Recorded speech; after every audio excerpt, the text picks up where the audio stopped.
Okay. A couple things I want to work on today. Ready? Aside from playing with her.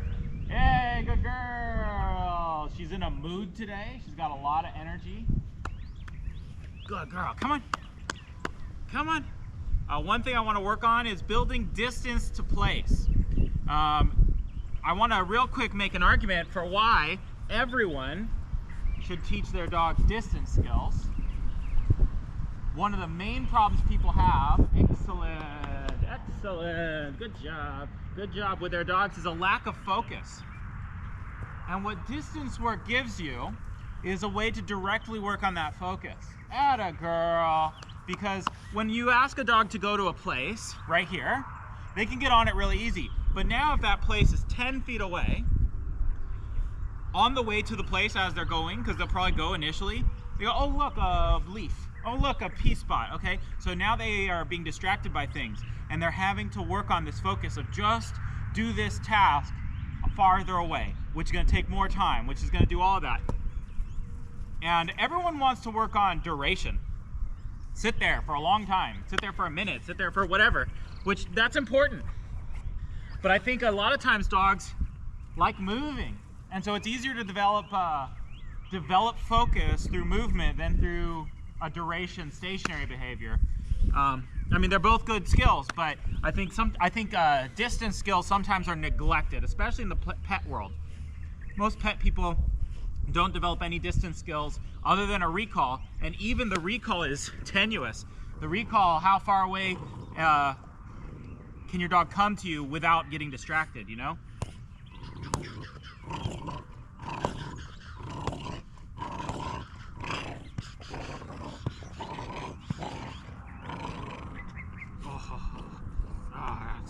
That's it.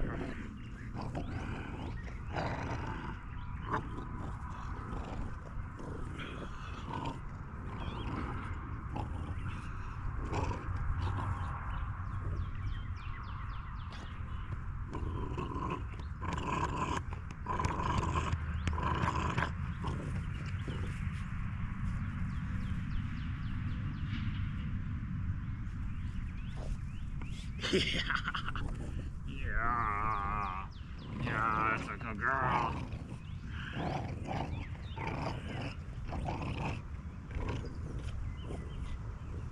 Oh, you almost let go. Oh, I almost got it from you. Ho, ho, ho. I'm not sure what I'm gonna do with her in nose work today. Probably just another new location. I'll look up some of the parks in the area.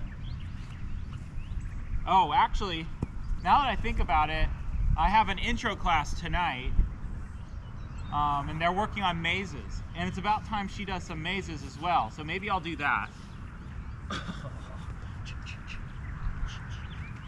Oh shit.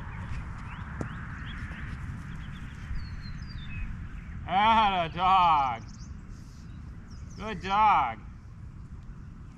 Got a lot of focus on the toy today, and not a lot of trying to run away and getting food. I gotta remind Natalie something. You left the toy behind.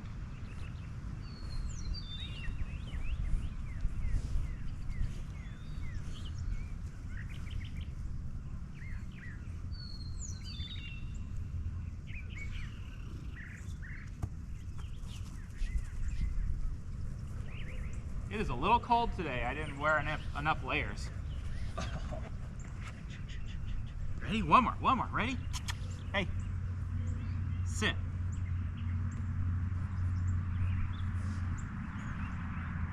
Sit. Yes! Yeah, good dog. Okay, let's move to our obedience training.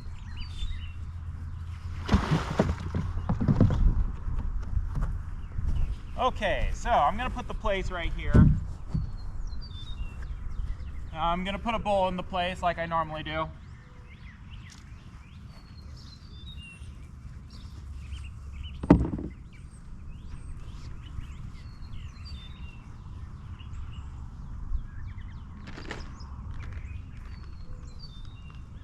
And we're going to be real simple. I'm just going to go one step at a time.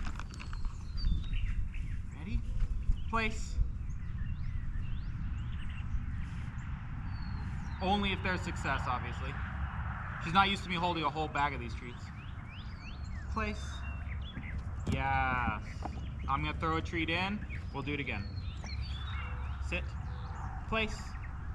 I'm trying to capture it. Yes, good dog. I threw a piece. I'm going to take a step back while she's not looking. Notice it's a very small step. I know I tried to throw it in the bowl and I missed. Throw you another one. There you go. Made it. Good. Place. Yes. Okay. The 50 peck method is basically that if she fails, I go all the way back to 0. Place. There's a failure, so I go all the way back to 0. Yes.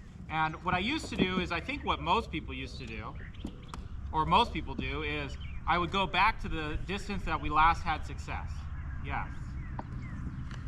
And I find now that going all the way back to 0 makes more sense, actually. Place. Yes.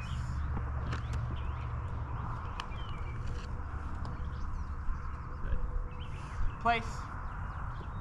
Yes.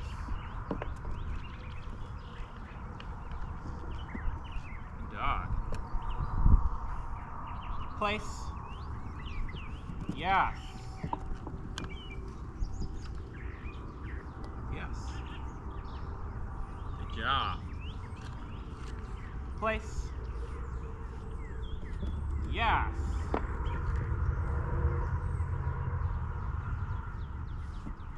Come. Sit. Yes. Place. This is a failure. So I'll go all the way back to 0 and start again.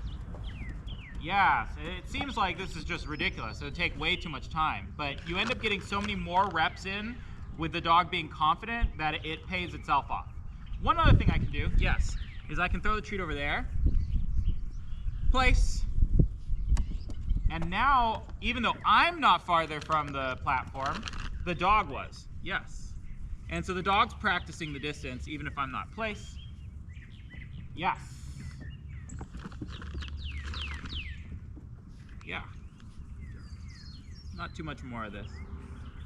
Place. Oh, so close. Why'd you stop? Go place.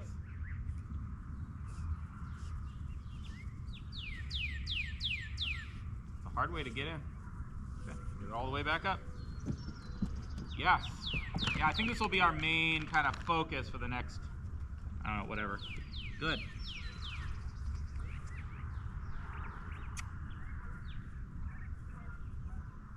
Maggie, place. Yes. Yes. Place. Yes. Good.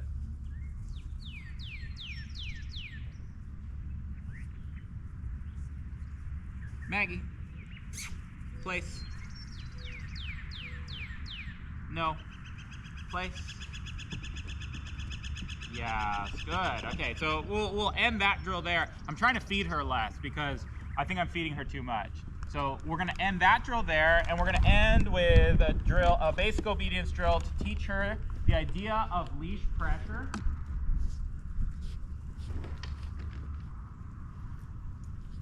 I got this from a fantastic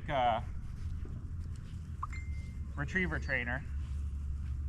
And the idea is just to teach the dog the basic idea of here, heel, sit, with specific leash signals. I'm getting a phone call. Actually, I'm going to answer this and then come back to the video later. Okay, so back to what I was saying. Here, heel, sit. Teaching her a basic idea of leash correction and that kind of thing. We're gonna start with just here and heel. I'm not gonna, here and sit. I'm not gonna worry about heeling and getting into position or anything like that, not yet. So I'm gonna start by asking the dog to sit. Sit. And I'm gonna walk to the end of my line. If she breaks, I pull up on the leash until she sits, and then I release the leash. Same thing, she broke her sit, I pull up on the leash until she sits, and sits calmly. If she's bucking at the leash or anything like that, I won't release it. There, she broke again. I'm gonna repeat the command with each correction. Sit. That's the whole correction right there for now.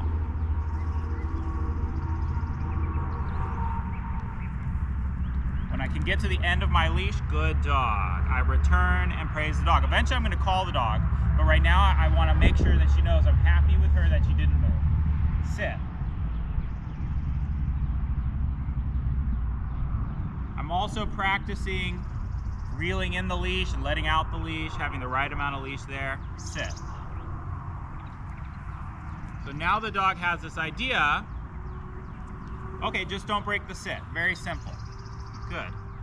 Sit. Once the dog has this idea, I'm going to call the dog, and the dog might not want to come, and I'm going to have to pull to make them come. Come. Good. That's it. Sit.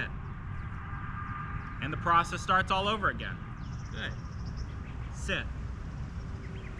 Pull up. Release. Pull up. Sit.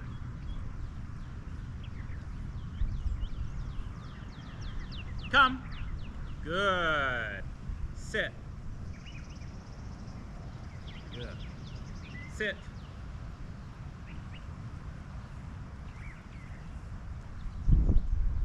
Come. Good. Sit.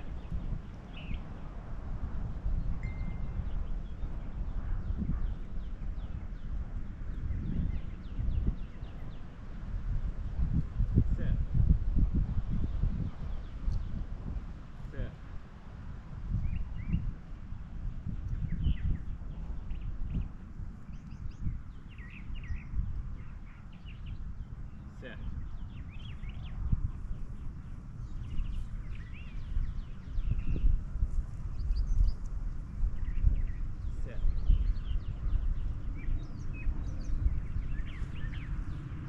Sit.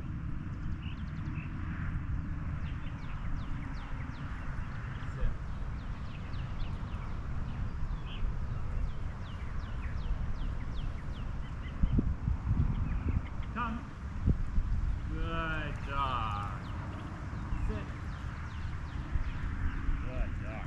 Sit.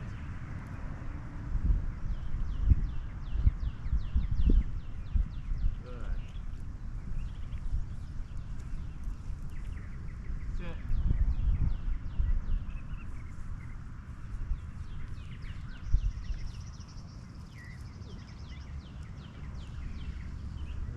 Sit.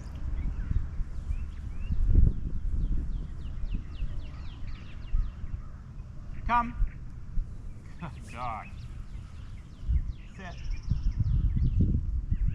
Free. Atta dog. So that's what it looks like. When I'm coaching people to do this for the first time, one of the big mistakes they make is they overreact when the dog breaks. And they panic and they're like, I have to be so fast and correct the dog, all of this, and it's all crazy.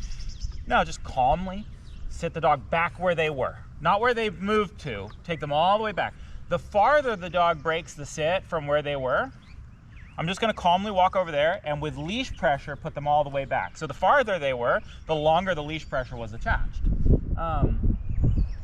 It's probably different than what you've normally seen in the past about corrections of all these like pops and jerks, almost yanking the dog off the ground. I'm not saying that that doesn't have a place somewhere in dog training, it does, but this is how I teach my dogs how to respond to leash pressure in a way that helps them understand what I want. It's all about teaching the dog, not about punishing the dog like I'm mad at them or something. It's just teaching the dog, well, that was a mistake. This is how you fix it. There it is. Good. Now just hold that and do it that way. And this is going to be how I teach her to be under control at all times, no matter what level of distraction, no matter what environment, none of that. I want her to be able to keep control of her impulses and her emotions.